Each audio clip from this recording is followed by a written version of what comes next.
6 படை வீடு என்னென்ன?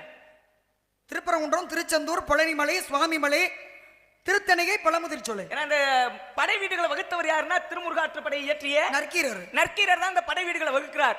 அதுல குறிப்பா பாருங்க, எந்த படை வீட்டை கொண்டு முதல் படை வீட வச்சாரு? திருப்பரங்குன்றத்தை. இரண்டாவது படை வீடா என்ன வச்சாரு? திருச்செந்தூர். கல்யாணம் நடந்த படை வீட்டை முதல்ல வச்சார். அந்த கல்யாணம் நடக்கிறதுக்கு அடிப்படை காரணமா இருந்த திருச்செந்தூர் இரண்டாவது இடத்துல தான் வச்சார். மூணாவது படை வீடு என்ன? பழனி. ஓ, பழனி படை வீடா? அப்புறம் பழனி படை வீடு இல்லையா? முருகனுடைய 6 படை வீட்டுல பழனி இருக்கா? பழனி முருகனுடைய 6 படை வீட்டுல வராது. எங்க உலகமே ஒப்புக்கிட்ட ஒரு விஷயம், நான் சொல்லி அது இல்லைன்னு ஆகுமா? நான் ஏத்துக்கல அப்படின்னா உண்மைதான். பழனி படை வீடு கிடையாது. 3வது படை வீடா பழனின்னு நம்ம சொல்லிக்கிட்டு இருக்கோம். பழனின்ற ஊரை வேணா நம்ம ஏத்துக்கலாம். பழனிங்கிறது ஊர் பேரு. பழனின்றது ஊர் பேரு. ஞான பழமேனி உனக்கு எதற்கு மோன நீயே ஒரு பழம் தாண்டா. பழம் நீ என்பதான் பழனி. பழனி என்பது உலகமே சொல்லும் படை வீடு.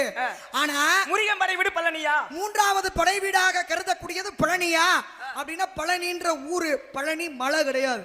ஏன்னா பழனி மலை என்பது இடும்பன் என்று சொல்லக்கூடிய ஒருவனாலே அகத்தியருடைய சீனே என்ன பண்ண சிவகிரி சக்திகிரின்னு 2 கிரியை கொண்டு வந்தார். அதை கொண்டு வந்து காவடி கட்டி கொண்டு வர அப்படி இலைப்பாறுவதற்காக கீழே வைக்கும் போது அதுல ஒரு சின்ன பையன் ஏறி விளையாடுறா. வேர்ல விளையாடுறவனுக்கும் இடும்பனுக்கு சண்டை வருது. சண்டையிலே இடும்பன் தோற்கடிக்கப்பட்டான். அப்ப இடும்பனுடைய மனைவியாகப்பட்ட இடும்பி என்னுடைய கணவருக்கு இவ்விடத்திலே ஒரு பெருமை அளிக்க வேண்டும் அப்படின்னு சொன்னாங்க. பிறகு அதற்கு காலத்துக்கு பிறகு வந்தவர் போகர் என்று சொல்லக்கூடிய சித்தர். அந்த சித்தரால் மிக கொடிய விஷங்களான நவபாசானங்களால் செய்யப்பட்ட முருகன் தோன்றினார். போகருடைய ஜீவ சமாதி அங்க இருக்கு. அங்க இருக்கக்கூடிய நெல்லி மரம் அதுதான் அங்க ஸ்தல விருட்சகம். இது வேற இருங்க. இது பழனி மலையில இருக்க முருகனுடைய வரலாறு. பழனி முருகே வந்த வரலாறு இரு. ஐயா முருகா இடுமன் கேட்கிறாரு, இடுமனுடைய மனைவி கேட்கிற என்னுடைய கணவனுக்கு ஏதாவது சிறப்புங்க. அப்பதான் எல்லா பேரும் என்ன சொல்றாங்க, எல்லா பேரும் என்னை நாடி வர்ற காவடி எடுத்து வர்ற பக்தர்கள் எல்லாம் முதல்ல உன்னையே தரிசிச்சுட்டேன், அதுக்கப்புறம் என்னைய தரிசிக்கணும்னு இடுமனுக்கு ஒரு பெருமை சேர்த்தார்.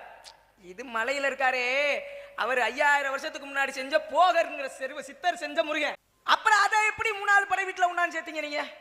அப்ப பழனிங்கிற ஊர்ல அந்த பழனி மலை தான் 3வது படை வீடு. பழனியில் இருக்கக்கூடிய போகரால் செய்யப்பட்ட நவபாசான முருகன் வந்த கதை இந்த கதை.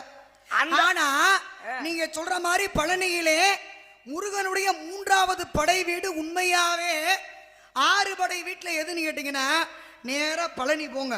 போய் மேல முருகனை போகரால் செய்யப்பட்ட முருகனை நல்லபடியா கும்பிட்டுவாங்க, தப்பு இல்ல. ஆனா படை வீடு எதுன்னு கேட்டீங்கன்னா கீழே இருக்கு இல்லையா திரு ஆவினன் குடி. அந்த திரு ஆவினன் குடி தான் படை வீடு. ஏன்னா திருநா மகாலட்சுமி, ஆனா காமதேனு, வினன்னா சூரியன், கூனா பூமி, டீனா அக்கினி, இத்தனை பேர் கும்பிட்டு அருள் பெற்று பழத்திற்காக முருகன் கோபித்து இன்றைக்கும் குழந்தையாக காட்சி தரக்கூடிய படை வீட்டுகளிலே ஒன்று எது அப்படின்னா மேலே போகரால் செய்யப்பட்ட பழனி முருகன். அவர் படை வீடு கிடையாது. கீழே இருக்கக்கூடிய திரு ஆவினன் குடி என்று சொல்லக்கூடிய அதுதான் படை வீடு.